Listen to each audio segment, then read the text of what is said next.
जय हिंद। आज हम करने वाले हैं क्लास 9th चैप्टर 2 गति मोशन। इस चैप्टर में हम लोग जानेंगे कि प्रमाणित करें कि विस्थापन समय ग्राफ को दिखाना या सिद्ध करना है, या ग्राफीय विधि से दिखाए कि s बराबर ut plus half at square.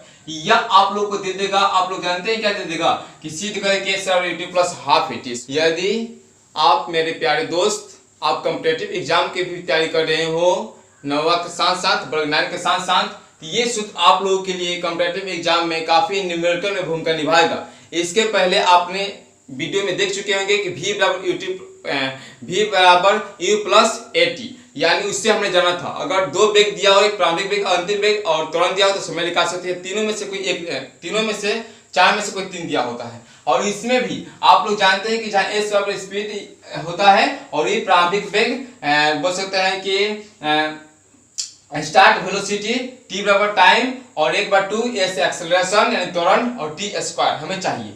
देखिए जो सिद्ध करना होता है उसको पहले माइंड में कर लेते हैं, या ग्राफीय विधि से भी हम लोग को दिखाना है। आप लोग जानते हैं कि यह कैसा है, शुद्ध गतिकीय समीकरण में वर्ग 9 के लिए शुद्ध गतिकीय समीकरण जो कि हमने अच्छी तरीके से जाना है। शुद्ध गतिकीय समीकरण यानी किसी सरल रेखा पर समान त्वरण से गतिशील कण की गति का वर्णन जिस समीकरण द्वारा किया जाता है उसे हम लोग कहते हैं शुद्ध गतिकीय समीकरण। इसमें हम लोग का है u प्रारंभिक वेग, समय t आप लोग समय जानबे करते हैं। एक्सेलरेशन यानी त्वरण जो है हम लोग का इस समय के साथ वेग में परिवर्तन की दर को क्या कहते हैं, त्वरण कहते हैं। और जो वेग होता है वह इकाई समय में किसी गतिमान वस्तु का बोल सकते हैं विस्थापन होता है। जो वेग बराबर होता है विस्थापन बटा समय, हम लोग अच्छी तरीके से जानते हैं वेग क्या होता है और त्वरण सदिश राशि होता है। इसको ग्राफीय विधि से दिखाना है। और कॉम्पिटिटिव एग्जाम में कहाँ आ सकता है, अगर प्रारंभिक वेग दिया हो और समय दिया हो और डिस्टेंस दूरी मांग रहा हो, हम लोग का दूरी ज्ञात करने के लिए हम लोग का अति आवश्यक है निकालना। और इसके पहले हम लोग ये सूत्र आना चाहिए v बराबर u प्लस at, जो कि हम लोगों ने प्रमाणित के साथ प्रूफ के साथ इसको पढ़ चुके हैं। तो देखिए इसको हम लोग निकालना जानेंगे। तो इसको जानने के लिए पहले ग्राफ विधि बनाना होगा। तो पहले ग्राफ बनाने के लिए देखिए क्या करेंगे, एक आयताकार ग्राफ लेंगे, ठीक है। और आप लोग जानते हैं कि फिजिक्स में मैथ की जरूरत पड़ती है, इसलिए राजा कहा जाता है, ठीक है।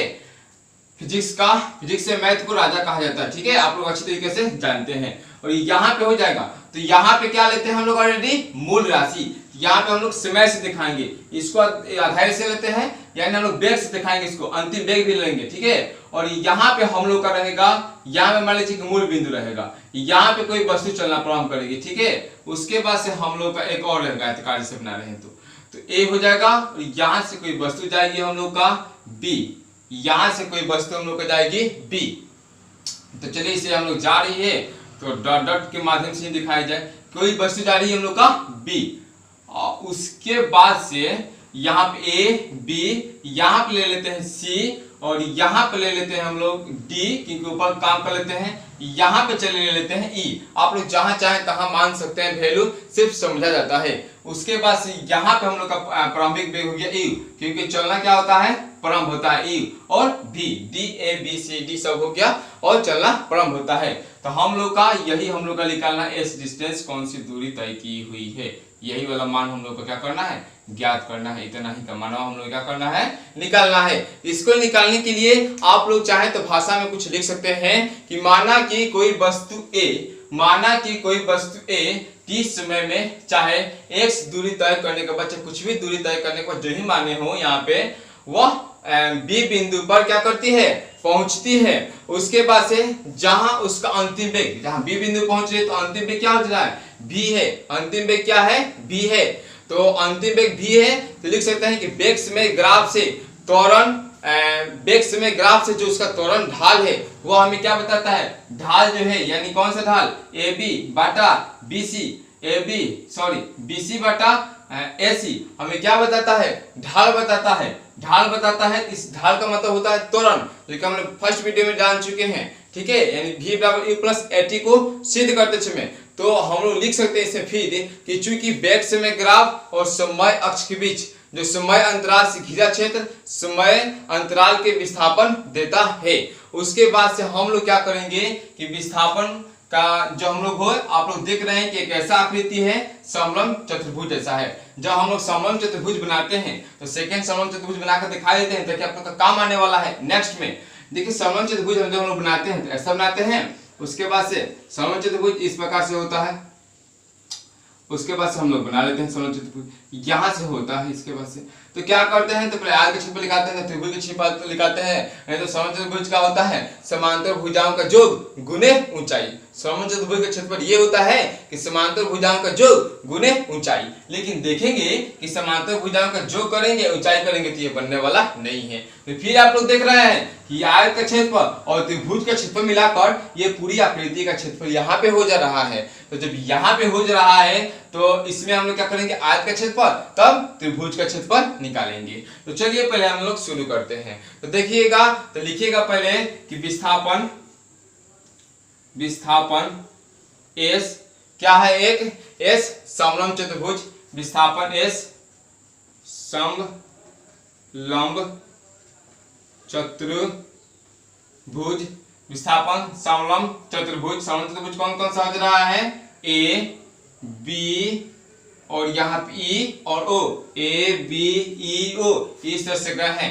तो हम लोग का यहाँ पे क्या हो गया, समलंब चतुर्भुज हो गया। A B E O का क्षेत्रफल लिख सकते हैं, A B E O का क्षेत्रफल। तो जब समलंब चतुर्भुज का क्षेत्रफल आप लोग जानते हैं तो चूंकि क्या होता है, समलंब चतुर्भुज का क्षेत्रफल, समलंब चतुर्भुज का क्षेत्रफल लिख सकते हैं कि समांतर भुजाओं का योग गुने ऊंचाई।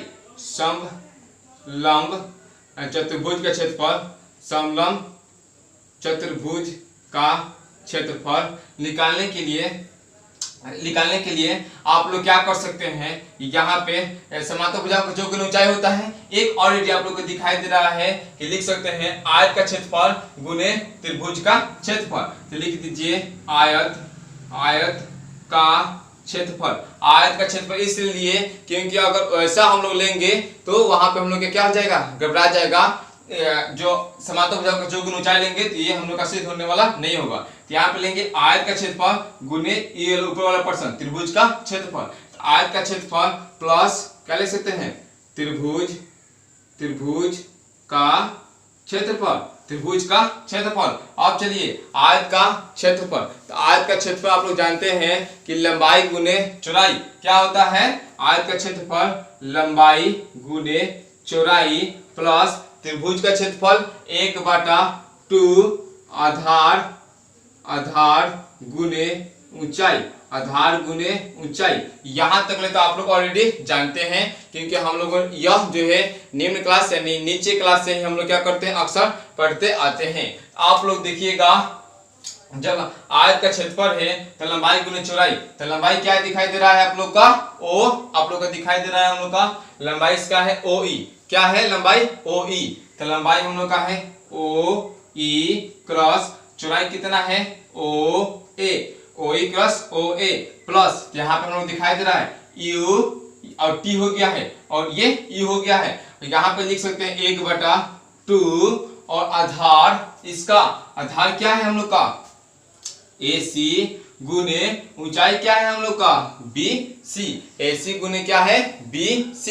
यहाँ तक तो आ चुके हैं, कोई दिक्कत नहीं है। और इसको अगर 2 गुने 3 लिखिए चाहे 3 गुने 2 लिखिए कोई फर्क पड़ने वाला नहीं है क्योंकि हमें चाहिए UT।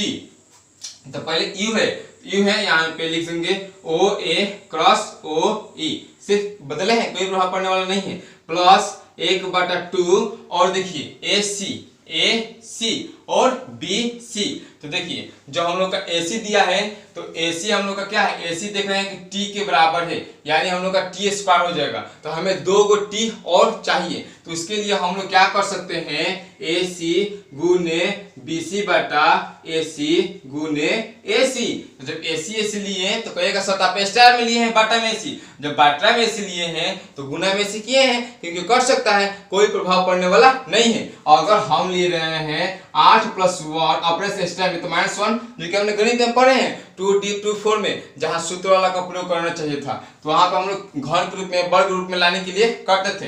देखिए यहाँ पर हमने किया कि AC यानी t² करने के लिए एक और AC लिए, इस गुना करने के कारण हमने इसको भाग में भी लिया ताकि कोई इफेक्ट ना पड़े। इसके बाद से हम लोग यहाँ पर बनाएंगे इसी को, तो यहाँ पे लिख सकते हैं, पुनः हम लोग को लिखना पड़ेगा OA की जगह पे क्या हो जाएगा U क्रॉस, यहाँ पे दिखाई दे रहा है OE की जगह पे हो जाएगा T बराबर हो जाएगा 1/2 बराबर हो जाएगा 1/2 AC की जगह पर। अब यहाँ पे ध्यान देना है कि हमें A कहाँ से आए, तो जब A आता है तो हम लोग ऑलरेडी जानते हैं कि ढाल होना चाहिए। क्या होना चाहिए? ढाल होना चाहिए। इसके लिए पहले हम लेंगे AC की जगह पर OE लिख सकते हैं, क्योंकि यह क्या है? आयत है। आयत में आमने सामने की भुजा क्या होती है? बराबर होती है। तो AC की जगह पर हमने यहाँ पे ले लिया OE क्रॉस, यहाँ पे हम लोग BC की जगह पर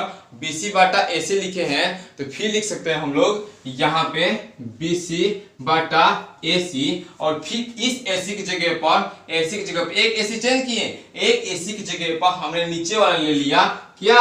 OE। देखिए अब कितना सिंपल हो गया, अब कटने वाला ही नहीं है। तो U क्रॉस T यहाँ पे क्या है? बराबर नहीं है ना, प्लस है यहाँ पे प्लस 1/2 OE के क्या हो गया? स्क्वायर हो गया। OE के देखिए एक OE तो 2 E, क्योंकि S में S गुना करते हैं तो S स्क्वायर, तो OE के स्क्वायर गुने BC/AC। आप लोग जान गए कि BC/AC क्या है? ढाल है। जब ढाल है तो त्वरण को दर्शाएगा, यानी ये प्राप्त हो चुका है हम लोग का। यहाँ पे हो गया A गुने T बराबर 1/2 OE के जगह पर T लिख सकते हैं, तो T का स्क्वायर गुने BC की जगह पर A लिख सकते हैं। यहाँ पे हो गया UT प्लस हाफ A पहले लिख सकते हैं, गुना में कोई प्रभाव नहीं पड़ने वाला है, T² प्रूव हो गया, हम लोग का प्रूव हो गया। इस तरीका से भी इस सूत्र को भी हम लोगों ने प्रूव करना जाना। अगर आप इस चैनल पर नए हैं या इस चैनल पर आप लगातार कंटिन्यू पढ़ रहे हैं, तो